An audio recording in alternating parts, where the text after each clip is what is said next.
नमस्कार, आप देख रहे हैं जनतंत्र टीवी और मैं हूं आपके साथ ऋतु भंडारी। बुलेटिन में आप सभी का स्वागत है। जहां मुख्यमंत्री पुष्कर सिंह धामी ने टनकपुर में रोड शो किया और इसके बाद उन्होंने जनसभा को संबोधित भी किया। सीएम पुष्कर सिंह धामी ने जनता से समर्थन मांगते हुए प्रदेश के विकास को अपनी प्राथमिकता बताया और इसके साथ ही उन्होंने कहा कि वो चंपावत के विकास में कोई कसर नहीं छोड़ेंगे। टनकपुर बनबसा क्षेत्र को एक मॉडल के रूप में विकसित करने की बात भी कही गई है।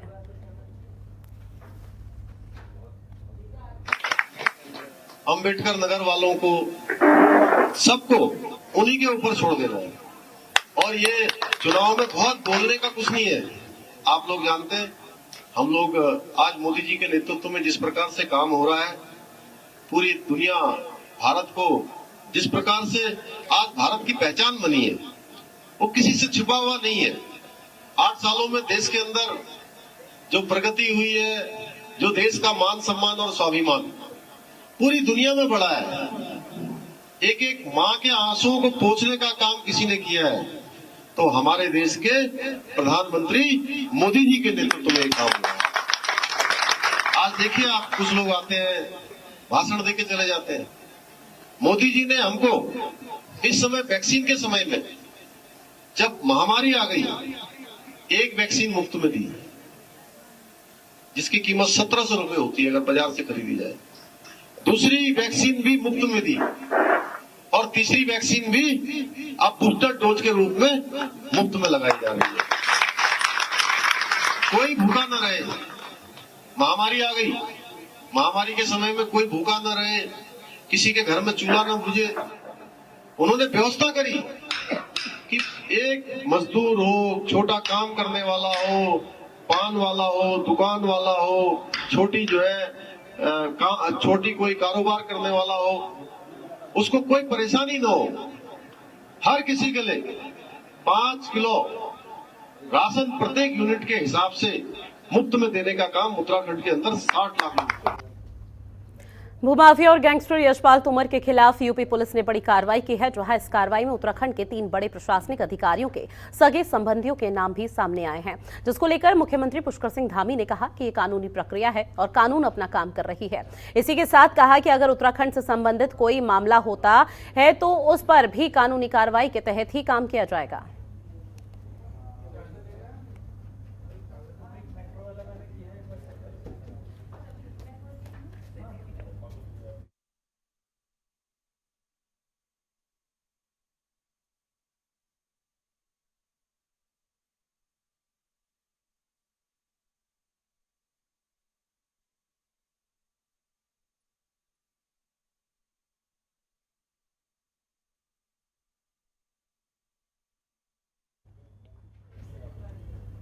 प्रदेश में बीजेपी सरकार के मंत्रियों को 100 दिन बाद अपने अपने विभागों का रिपोर्ट कार्ड पेश करना है। परफॉर्मेंस का ये दबाव उनके मंत्रालयों के नौकरशाहों और अधिकारियों पर भी साफ दिखाई दे रहा है। शासन से लेकर विभागों तक में 100 दिन के लिए तय किए गए विकास कार्यों के लक्ष्य को लेकर बैठकों के दौर भी अब तेज हो चुके हैं। मुख्य सचिव डॉक्टर एस संधू विभागवार बैठकों में लक्ष्यों की प्रगति की समीक्षा करेंगे। जहां प्रदेश में मुख्यमंत्री पुष्कर सिंह धामी सरकार को 60 दिन पूरे हो चुके हैं। शपथ लेने के बाद सरकार के सभी मंत्रियों ने अपने अपने विभागों में 100 दिन के लक्ष्य तय किए। ये लक्ष्य पार्टी के चुनाव दृष्टि पत्र में किए गए संकल्पों को ध्यान में रखकर बनाए गए हैं। जहां लक्ष्यों को हासिल करने के लिए मंत्रियों पर ही नहीं, अब सरकारी अधिकारियों पर भी परफॉर्मेंस का दबाव साफ दिखाई देने लगा है।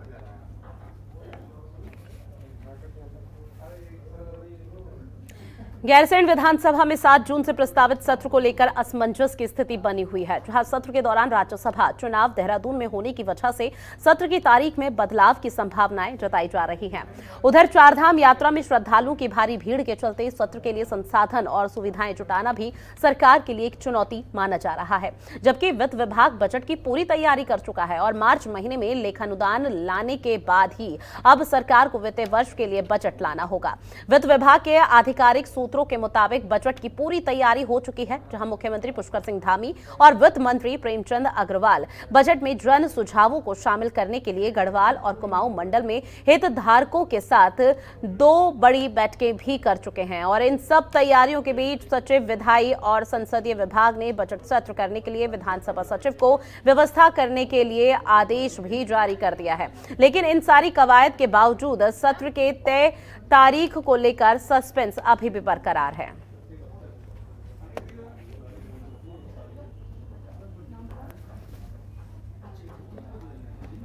शहरी विकास मंत्री प्रेमचंद अग्रवाल ने देहरादून स्मार्ट सिटी के कामों को लेकर कड़ी नाराजगी जताई। उन्होंने कहा कि जिस तरीके से काम किया जाना था उस तरह काम नहीं हुआ और इसी के साथ संबंधित अधिकारियों को आवश्यक दिशा निर्देश देते हुए कहा कि स्मार्ट सिटी योजना को व्यवहारिक बनाया जाए। साथ ही मंत्री ने कहा कि स्थानीय लोगों को बहुत दिक्कतें हो रही हैं, सड़कें भी तय समय पर नहीं बन पाई और इस मिशन में 24 घंटे बिजली, पानी और सॉलिड वेस्ट मैनेजमेंट की सुविधा दी जाएगी। अभी तक smart school, water, ATM, e collectorate, integrated control command system परियोजना पूरी हो चुकी है। शेष चीज़ों पे काम गतिमान है, चाहे उसमें स्मार्ट टॉयलेट की बात हो, चाहे फिर DICC के माध्यम से जो 500 कैमरे लगने हैं उसकी बात हो, वाटर ATM जो हमारे पूरे इस क्षेत्र में लगभग 24 जगह लगे हैं और जिसमें कम रेट पे अच्छे गुणवत्ता वाला जल, शुद्ध जल उपलब्ध कराने की बात है। यानी 300 ml की जो रेट है वो 1 रुपया है और 500 लीटर का 14 रुपये है।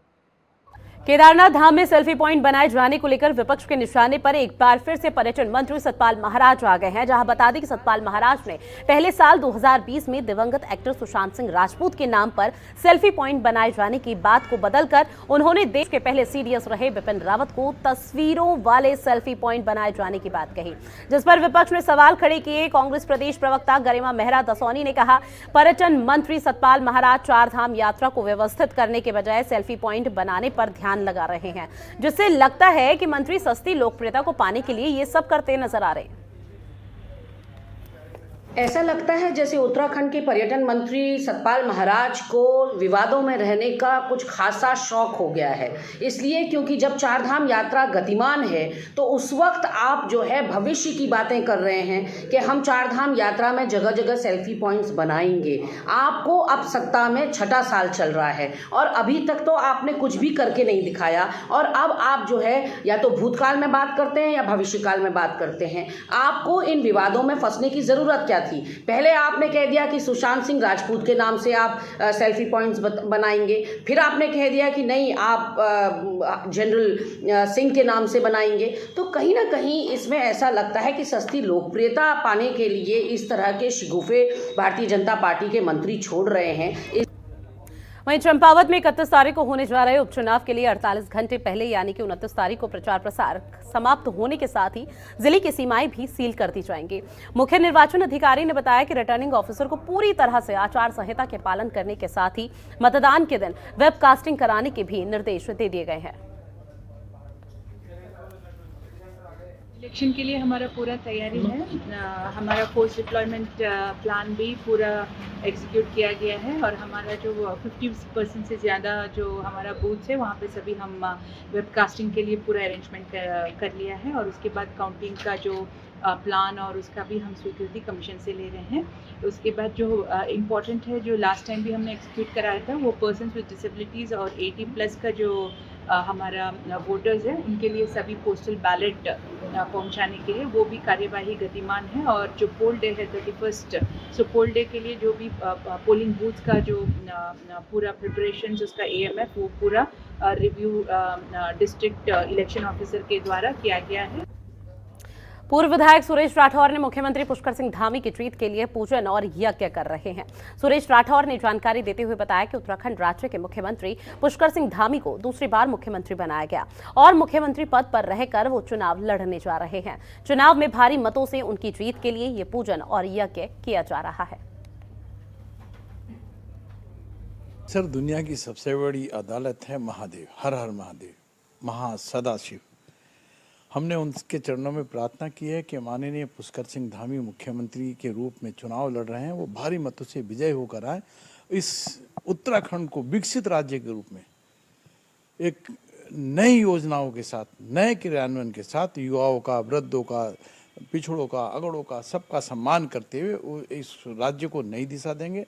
माननीय प्रधानमंत्री की दृष्टि उनके ऊपर रहती है, वो एक अच्छे मुख्यमंत्री के रूप में दोबारा उनका चयन हुआ। मेरी भगवान भोलेनाथ जी के चरणों में यही प्रार्थना है कि उनको भारी मतों से विजयी कराए।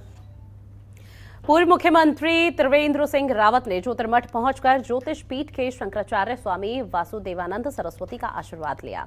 त्रिवेंद्र सिंह रावत ने ज्योतिर्मठ पहुंचे, जहां उन्होंने शंकराचार्य स्वामी वासुदेव आनंद सरस्वती से मुलाकात कर आशीर्वाद लिया। तो त्रिवेंद्र सिंह रावत ने इस दौरान कहा कि वासुदेवानंद सरस्वती ज्योतिष पीठ के शंकराचार्य और एक सिद्ध संत हैं और वो बद्रीनाथ की यात्रा से लौटे हैं, जहां यात्रा कर लौटे किसी सिद्ध संत के दर्शन कर पाना उनका सौभाग्य है।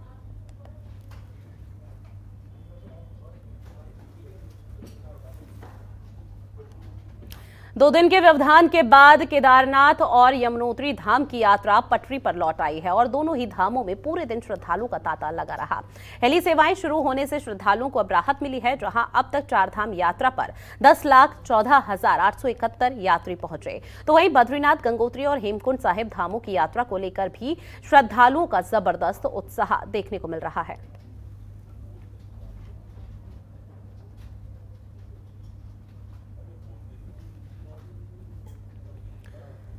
रुड़की शहर में बड़े ही धूमधाम के साथ भगवान श्री जगन्नाथ शोभा यात्रा निकाली जाएगी, जहां शहर के महिलाएं और पुरुष भगवान जगन्नाथ के रथ को दोनों तरफ से रस्सों से खींचकर अपने मंदिर की ओर ले जाएंगे। शोभा यात्रा में वृंदावन से विदेशी भक्तगण भी शामिल होंगे। जहां बताते चले कि रुड़की में भगवान जगन्नाथ की शोभा यात्रा का आयोजन 27 मई को किया जा रहा है। 26 मई को 2022 में जो ये पत्रकार सम्मेलन रखा गया है यहाँ पर रुड़की में, तो इसका उद्देश्य सभी लोगों को ये जानकारी देना है कि 27 तारीख को शुक्रवार को 2022 मई में भगवान जगन्नाथ जी का आगमन हो रहा है रुड़की शहर में जादूगर रोड पर 44 नंदन वन में, जहाँ पर भगवान जगन्नाथ जी का 11 बजे स्वागत होगा। और उसके बाद वहाँ से भगवान का एक भव्य रथ जो कि मुरादाबाद से आया है, वो डेकोरेट होकर के उस पर जगन्नाथ जी को जो है बिठाया जाएगा। तो भगवान से अपना आप को बहुत आशीर्वाद प्रदान मान रहा हूँ कि भगवान ने सौभाग्य हमारे परिवार को दिया है ये मुख्य यात्रा निकलवाने का। नहीं तो हम कौन थे, ये तो जब तक प्रभु की इच्छा ना हो तब तक कुछ नहीं होता। और हमें उम्मीद है कि 300-400 लोग इस रथ यात्रा में शामिल होंगे। कुमाऊं आयुक्त दीपक रावत ने अल्मोड़ा के जिला कलेक्ट्रेट में 5 जून को होने वाली यूपीएससी परीक्षा को लेकर एक बैठक की है और इस दौरान जिले में परीक्षा केंद्रों में अभ्यर्थियों को किसी तरह की परेशानी न हो, इसके निर्देश अधिकारियों को दिए गए। इस दौरान उन्होंने कहा कि अल्मोड़ा में सिविल सर्विस परीक्षा के लिए 12 सेंटर बनाए गए हैं और इन केंद्रों पर चाक चौबंद व्यवस्था भी होनी चाहिए। इसके साथ ही कोई भी परीक्षार्थी किसी भी तरह का इलेक्ट्रॉनिक डिवाइस या फिर मोबाइल फोन नहीं लेकर जाएगा। सिविल सर्विसेज प्रीलिम्स का एग्ज़ाम 5 जून को है और इसके 12 सेंटर्स जनपद में हैं। उसमें जो कमिश्नर हैं उनको एक तरह से ऑब्जर्वर बनाया हुआ है, ये देखने के लिए कि जो व्यवस्थाएं हैं वो ठीक ठाक हैं और जिस दिन परीक्षा होगी उस दिन सब कुछ ठीक चल रहा है, इसकी निगरानी के लिए। तो आज मैंने जो सेंटर सुपरवाइज़र्स हैं और डीएम साहब हैं, आप सबको बुलाया था कि कोई इनके डाउट्स हैं, जो भी वहाँ से मटीरियल आया उसको ध्यान से पढ़ लें, समय ड्यूटीज़ लग जाएं। जो हमारे सेंटर्स हैं उसमें फैसिलिटीज़ की कोई दिक्कत ना हो, फर्नीचर अच्छा हो, टूट फूट ना हो। उत्तराखंड पुलिस कानून और यातायात व्यवस्था को हाईटेक बनाने के लिए ड्रोन सिस्टम की शुरुआत करने जा रही है, जिसके लिए उत्तराखंड पुलिस की ओर से ड्रोन के जरिए ऋषिकेश और उसके आसपास के क्षेत्रों की ट्रैफिक व्यवस्था पर नजर रखने के लिए ट्रायल किया जा रहा है। बता दें कि उत्तराखंड पुलिस की ओर से चारधाम यात्रा व्यवस्था पर मॉनिटरिंग के लिए ड्रोन कैमरे की मदद ली जा रही है।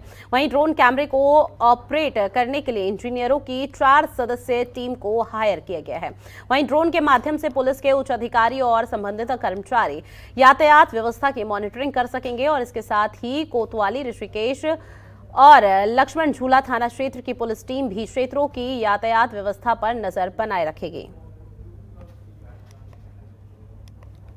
कहना जी, हमारे उच्च अधिकारियों के निर्देशानुसार जो डायल 112 पे हमें सूचनाएं मिलती है और हमारे ऋषिकेश में जो ट्रैफिक संबंधी जो समस्याएं हैं उसको निराकरण के लिए एक ड्रोन टीम उच्च अधिकारियों द्वारा ऋषिकेश में भेजी गई है। ये विगत कुछ दिनों से काम कर रही है। इनका मुख्य काम ट्रैफिक को मैनेज करना है। मतलब ये फीड देते हैं हमें कंट्रोल रूम में, जो भी कंट्रोल रूम में सूचनाएं आती है डायल 112 के माध्यम से कि भाई यहाँ पर ट्रैफिक हो गई या फिर आगजनी की कोई सूचना है या कोई एक्सीडेंटल संबंधी कोई सूचना है, तो वो पहले कंट्रोल रूम में आती है। फिर हम इन्हें एक सॉफ्टवेयर के माध्यम से इनको लिंक, जो इन्होंने हमें एक लिंक प्रोवाइड किया हुआ है, उसके माध्यम से इन्हें मैसेज भेजते हैं कि ये पर्टिकुलर जगह पे फ्लाई करें। उसके बाद ये ड्रोन पर्टिकुलर जगह पे फ्लाई करता है और वहाँ पर जो इस वस्तु स्थिति है उसके संबंध में हमें पूरी मतलब हमें व्यू दिखाता है। क्योंकि ये सॉफ्टवेयर हमारे उच्च अधिकारियों के मोबाइल फ़ोन पर भी उपलब्ध है, तो वो उच्च अधिकारी भी इसको लाइव मतलब देख सकते हैं, मॉनिटर कर सकते हैं। रुड़की के भारत नगर में अतिक्रमण हटाने के लिए गई नगर निगम की टीम पर पथराव हो गया और ये पूरा मामला उस वक्त का है जब नगर निगम की टीम अतिक्रमण हटाओ अभियान के तहत बुलडोजर लेकर कार्रवाई करने के लिए पहुंची। जैसे ही टीम ने बुलडोजर से दुकान को हटाने की कोशिश की तो गुस्साए लोगों ने पथराव शुरू कर दिया।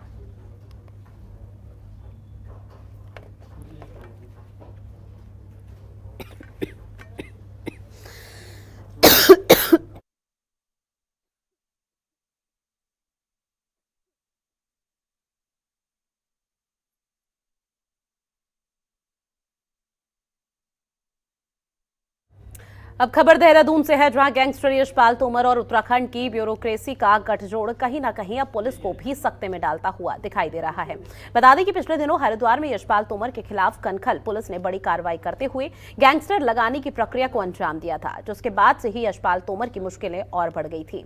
यशपाल तोमर बड़े भूमाफियाओं में शुमार बताया जाता है, जिस पर उत्तराखंड पुलिस में सबसे पहले कार्रवाई की थी और अब अन्य राज्यों की पुलिस भी यशपाल तोमर और उसके साथियों पर कार्रवाई कर रही है, जिसका नतीजा है कि बीते दिनों नोएडा पुलिस की ओर से 9 लोगों के खिलाफ एफआईआर दर्ज की गई, जिसमें उत्तराखंड के 3 बड़े अधिकारियों के परिजन भी शामिल हुए।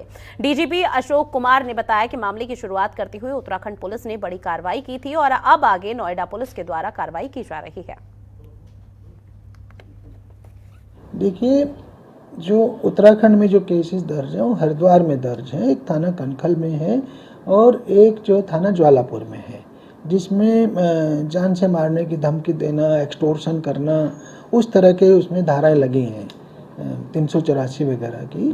तो उसी की विवेचना जो है एसटीएफ को ट्रांसफ़र की गई थी। उसमें उसने एसटीएफ ने विवेचना से काफ़ी इसमें बड़ी जो है गुंडागर्दी और भूमाफियागर्दी का जो है खुलासा किया था, जिसका प्रेस नोट भी आपको रिलीज किया था। उसके आधार पर इसको अरेस्ट भी किया गया और इसके विरुद्ध गैंगस्टर एक्ट भी लगाया गया और गैंगस्टर एक्ट के अंतर्गत ही इसके डीएम हरिद्वार को उसकी संपत्ति आदि कुर्क करने के लिए एसटीएफ ने भेजा था। अब बात लक्सर की, जहां महाराजपुर और इस्माइलपुर के राशन डीलर पर ग्रामीणों ने गबन के आरोपों की जांच के मामले में एसडीएम लक्सर से दोबारा जांच कर कार्रवाई करने की मांग की है। बता दें कि धीरज पाल, सुखबीर, राजवीर आदि ग्रामीणों ने लक्सर एसडीएम कार्यालय पहुंचकर इस्माइलपुर के राशन डीलर के खिलाफ महाराजपुर गांव में राशन वितरण में दर्शाए गए विशेष समुदाय को राशन बांटना दिखाया है। जबकि धीरज पाल शिकायतकर्ता का कहना है कि महाराजपुर गाँव में एक भी विशेष समुदाय का व्यक्ति नहीं रहता। शिकायतकर्ता का यह भी कहना है कि फर्जी तरीके से किए गए वितरण को लेकर राशन डीलर के खिलाफ फर्जी तरीके से राशन वितरण की रिकवरी और राशन डीलर के खिलाफ कार्रवाई होनी चाहिए, जिसको लेकर उनकी ओर से जांच कर कार्रवाई और इस्माइलपुर के राशन डीलर की दुकान को निरस्त करने की मांग की गई है। एक राशन डीलर थे श्री सुखबीर सिंह, उनके सस्पेंड हो जाने के बाद बलबीर को संबंध कर दिया खाद्यपूर्ति ने, और बलबीर को खाद्यपूर्ति ने संबंध कर दिया तो उसने हमारे यहाँ का राशन वितरण मार्च 2021 से बांटना शुरू किया। उसमें बहुत बड़ी अनियमितता है। बहुत मोमडन लोग मेरे गांव में नहीं रहते, मोमडनों को भी उसने राशन वितरण दिखाया हुआ है और डबल लोगों को राशन वितरण दिखाया गया है और गमन नहीं खोला। शिकायतकर्ता के द्वारा आज मेरे पास आकर के अवगत कराया गया कि एक राशन विक्रेता के द्वारा पूर्व में राशन का घोटाला किया गया था, जिसकी एक जांच तहसील स्तर पर पूर्व में की जा चुकी थी और उस जांच रिपोर्ट के आधार पर जिला अधिकारी महोदय के माध्यम से दुकान को सस्पेंड भी कर दिया गया था। पुनः उस दुकान की बहाली होगी है और उसी डीएम साहब के आदेश में खंड विकास अधिकारी को उसमें जांच करने के निर्देश दिए गए। अभी खंड विकास अधिकारी की रिपोर्ट प्राप्त नहीं हुई है। खंड विकास अधिकारी की रिपोर्ट प्राप्त होने के उपरांत इसमें देखा जाएगा कि क्या तथ्य उसमें आए हैं। यदि उस रिपोर्ट से भी शिकायतकर्ता संतुष्ट नहीं होगा, कोई तथ्य ऐसे प्रकाश में आते हैं तो पुनः इसमें जांच की जाएगी। लक्सर में हरिद्वार मुख्य चिकित्सा अधिकारी ने सामुदायिक स्वास्थ्य केंद्र का निरीक्षण किया और इसके साथ ही उन्होंने रायसी में बने नए प्राथमिक चिकित्सा केंद्र का भी निरीक्षण किया। लक्सर के सामुदायिक स्वास्थ्य केंद्र में लंबे समय से चले आ रहे डॉक्टरों की कमी को लेकर उनसे बात भी की गई, तो उन्होंने बताया कि ये बात सही है कि लक्सर सामुदायिक स्वास्थ्य केंद्र में लंबे समय से कुछ डॉक्टरों की कमी थी, जिसे पूरा करने का प्रयास किया गया। हाल ही में लक्सर सामुदायिक स्वास्थ्य केंद्र को 2 डॉक्टर दिए गए हैं, जिनमें से एक महिला चिकित्सक है और लक्सर में अभी तक डॉक्टरों की कमी थी, जिसके चलते सामुदायिक स्वास्थ्य केंद्र में सेवाओं पर प्रभाव पड़ रहा था और ऐसे में लक्सर सामुदायिक स्वास्थ्य केंद्र में प्रसव कराने के लिए महिला चिकित्सक की व्यवस्था नहीं थी, जो अब पूरी कर दी गई है। और साथ ही उन्होंने कहा कि लक्सर सामुदायिक स्वास्थ्य केंद्र में कार्य संतोषजनक चल रहा है। जहां सामुदायिक स्वास्थ्य केंद्र में अन्य कर्मियों को लेकर उन्होंने कहा कि वैसे तो स्वास्थ्य केंद्र में कोई खास कमी नहीं है, लेकिन फिर भी जो कुछ कमियां सामने आएंगी उन्हें दूर करने का प्रयास भी किया जाएगा। मरीजों को किसी भी तरह की परेशानी न होने दी जाएगी, सभी तरह की सुविधाएं हर हाल में दी जाएंगी। यहाँ का कार्यकाल अभी 6 महीने होने जा रहा है। इस 6 महीने में तीसरी बार मैं यहाँ आपके लक्सर ब्लॉक का विजिट किया हूँ और दिनों दिन जो भी हमारी तीसरा विजिट में हमें पहले से इम्प्रूवमेंट यहाँ मिला है। आपके यहाँ अभी 2 डॉक्टर्स हमें भेज दिए गए हैं, एक महिला डॉक्टर के रूप में डॉक्टर सुषमा गुप्ता एंड एक मेल के रूप में डॉक्टर अनमोल को भेज दिए गए हैं, जो जिसकी कमी हमें बताया जा रहा था। बार बार यहाँ से जो MYC का आ रहा था लेटर कि हमें डॉक्टर दे दिया गया है और मेरे ख्याल से अब आने के बाद से और सुचारू रूप से और अच्छे तरह से चलेगा। और जो मैं अभी यहाँ का देख रहा था कि कितनी डिलीवरी हुई हैं, डिलीवरी भी यहाँ अच्छे खासे हो गए हैं, करीब अब तक के 56 हो चुके हैं डिलीवरी। तो लक्सर ब्लॉक जो है अभी सही चल रहा है हमारे हिसाब से। जो अगर यहाँ का मापदंड देखा जाए और जितने हम इंफ्रास्ट्रक्चर दे रखे हैं उस हिसाब से लक्सर का सही चल रहा है। देहरादून में सरकारी जमीनों के साथ ही वन विभाग की जमीनों पर भू माफियाओं के बढ़ते मामलों को लेकर अब जिला प्रशासन और वन विभाग सख्त कदम उठाने जा रहा है। अब प्रशासन ऐसे लोगों को चिन्हित करेगा जिन्होंने सरकारी जमीनों पर कब्जा किया है, उनसे जमीन तो खाली कराई ही जाएगी, साथ ही उन पर कार्रवाई करते हुए मुकदमा भी दर्ज किया जाएगा। बता दें कि अवैध कब्जों और निर्माण की शिकायत की लिस्ट बढ़ती ही जा रही है और हाल ही में गढ़वाल मंडल आयुक्त सुशील कुमार ने भी लैंड फ्रॉड समिति की बैठक में सरकारी और वन भूमि पर अवैध प्लॉटिंग की शिकायत को गंभीरता से लिया, जहां उन्होंने जिला प्रशासन और वन विभाग को संयुक्त टीम बनाकर तुरंत कार्रवाई करते हुए अवैध कब्जे से हटाने के निर्देश दिए हैं। देखिए, हमारे स्पष्ट निर्देश है और पूरे वन विभाग का ये प्रयास है कि कोई भी वन भूमि पे कब्जा की कोई भी शिकायत आती है तुरंत उस पर आवश्यक कार्रवाई की जाती है।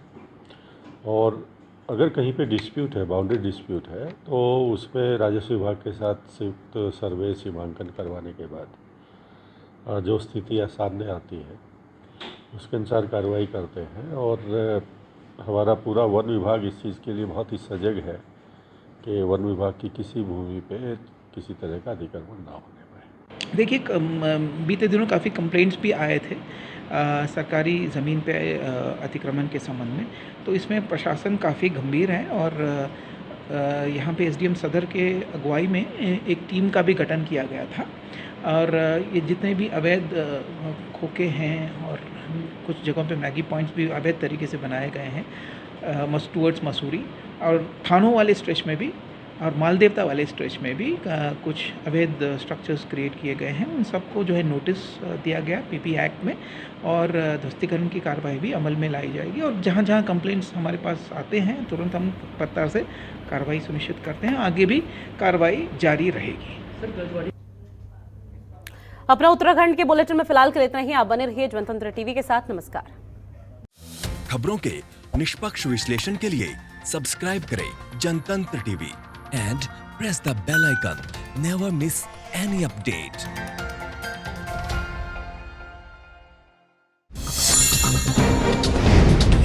डाउनलोड कीजिए जनतंत्र टीवी ऐप को, जो कि अवेलेबल है गूगल प्ले और ऐप स्टोर पर।